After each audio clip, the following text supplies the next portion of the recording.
Good morning ನನ್ನ ಇಷ್ಟ YouTube ಫ್ಯಾಮಿಲಿಗೆ. ಬೆಳಗ್ಗೆ ದಿನ ಹಸುಗಳು ಶೆಡ್ ಪಕ್ಕದಲ್ಲಿ ಕಟ್ಟಾಕಿದ್ರು. ಶೆಡ್ಡಲ್ಲಿ ಹೋಗದಿರೋ ಜಾಗ ಇದಿತ್ತು. ಮತ್ತೆ ಬೆರೆಸ್ಬಿಟ್ಟು ಎಲ್ಲ ಹಸುಗೂ ನೀರೆಲ್ಲ ಶಿಸ್ತಾಗಿ ನೀರೆಲ್ಲ ಕುಡಿಸ್ಬಿಟ್ಟೆ. ನೀರೆಲ್ಲ ಕುಡಿಸಿದ್ದಾದ್ಮೇಲೆ ಈ ಥರ ಬಿಸಿಲಿಗೆ ಬೀಳೋದ್ರಿಂದ ಹಸು ಬಂದು ನೀರು ಕುಡಿಯುತ್ತೆ. ಹಸುಗೆ ಸ್ವಲ್ಪ ಕ್ಯಾಲ್ಸಿಯಮ್ ಅವು ಇವು ಆರಾಮಾಗಿರ್ತವೆ ಅವಕ್ಕೂ ಇದು.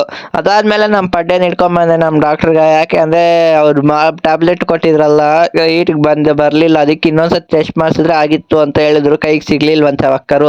ಅದಾದ್ಮೇಲೆ ಹಂಗೆ 10:30 ಆಗೈತೆ ಅಂತ ಎಲ್ಲ ಹಸುಗೂ ನೀರೆಲ್ಲ ಕುಡಿಸ್ಬಿಟ್ಟು, ನೀರು ಕುಡಿಸಿದಾದ್ಮೇಲೆ ಎಲ್ಲ ಹಸುಗೂ ಮೇವೆಲ್ಲ ಹಾಕಿದ್ದಾದ್ಮೇಲೆ ಮತ್ತೆ ನಮ್ಮ ಪಾಪಗೆ ನಿದ್ದೆ ಬರ್ತಿತ್ತು ಅಂತ ನಮ್ಮ ಅಕ್ಕನೂ ನಮ್ಮ ಅಮ್ಮ ಪೇಟೆಗೆ ಹೋಗಿದ್ರು ಅಂತ ಅವ್ನು ನಿದ್ದೆ ಹೋಗೋಕ್ಕೆ ಟ್ರೈ ಮಾಡಿಸ್ದೆ. ಹಂಗೋ ಹಿಂಗೋ ಅವನು ಮಲ್ಕೊಂಡೇ ಬಿಟ್ಟೆ. ನನಗೆ ಗ್ರೇಟ್ ಅನ್ಕೋಬೇಕು, ಮಗುನ ಇದೇ ಫಸ್ಟ್ ಟೈಮ್ ಮಲಗಿಸಿರೋದು. ಅದಾದ್ಮೇಲೆ 4:15ಗೆ ನಾನು, ನಮ್ಮ ಅಮ್ಮ, ನಮ್ಮ ಅಪ್ಪ ಎಲ್ಲರೂ ಸೇರ್ಕೊಂಡು ಎಲ್ಲ ಹಸುಗಳಲ್ಲಿ ಹಾಲೆಲ್ಲ ಕರೆದಾಕಿ ಡೈರಿ ಹತ್ರ ತಗೊಂಬಂದು ಹಾಕಿ, ಡೈರಿ ಹತ್ರ ತಗೊಂಬಂದು ನಮ್ಮ ಅಮ್ಮ ಹಾಲೆಲ್ಲ ಒಯ್ದುಬಿಟ್ಟು ಕ್ಯಾನೆಲ್ಲ ಕೈಗೆ ಕೊಟ್ಟರು. ನಾನು ಡೈರಿ ಹತ್ರದಿಂದ ಮನೆ ಕಡೆ ತಗೊಂಬಂದು ಹಾಕಿ 6:15ಗೆಲ್ಲ ಹಸುಗಳಿಗೆಲ್ಲ ನೀರೆಲ್ಲ ಕುಡಿಸ್ಬಿಟ್ಟು ಇವಾಗ 3 ಟೈಮ್ ಕೊಡ್ತಾ ಇದ್ದೀನಿ.